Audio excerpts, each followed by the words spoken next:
नमस्कार आज्ञा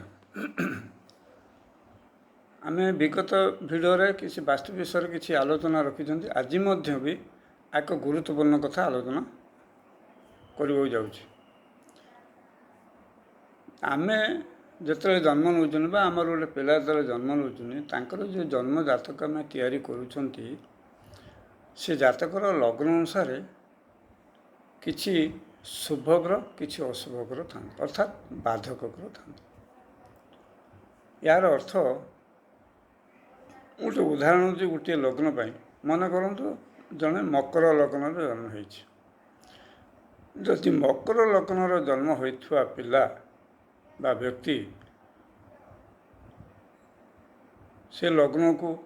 शनि बुध शुक्र ये हेले जोग कारक अर्थात ये ग्रह चलन समय से बहुत शुभ फल पाई था। चंद्र मंगल बृहस्पति ये हेले आपणकर अकारक ग्रह एमाने तांको दशा अंतरदशार केबे शुभ फल दे पारती नाही एवं मारक रहिबे आमर मारक विशेषकर द्वितीयाधिपति सप्तमाधिपति तृतीयाधिपति लाभाधिपति व्ययाधिपति यही सब क्षेत्र मारक विचार कौ लग्न पाई कौ ग्रह मारक ताकू विचार को नहीं जाता है। ठीक सही परी आम जो गृहटे करने जाऊँ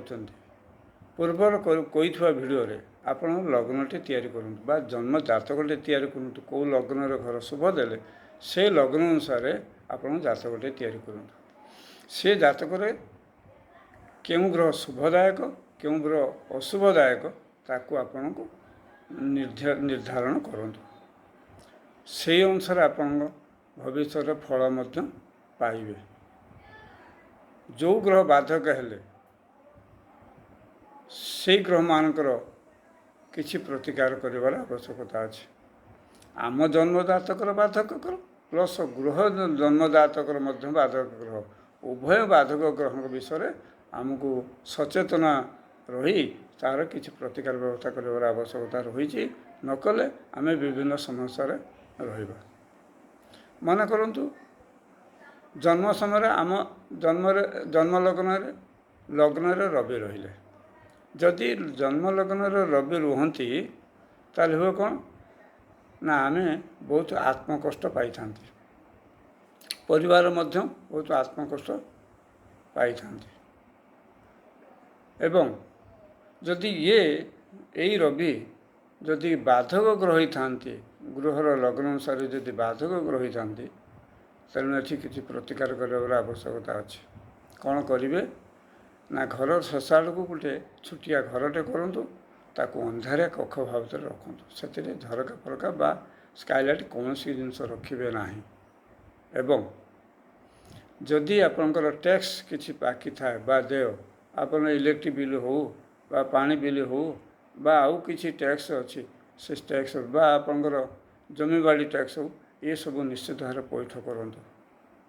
देखिए आपंकर निश्चित भाव रवि संतुष्ट हेबे रवि द्वारा जहाँ जहाँ हमें शुभ पाया था निश्चित भाव पाइबा। आज एतिकी रवि विषय जानले रवि विषय आम पुणी आहरी जानवा कौ स्थान रवि रहिले कौन कौन फल देवे आम नेक्स्ट भिडियो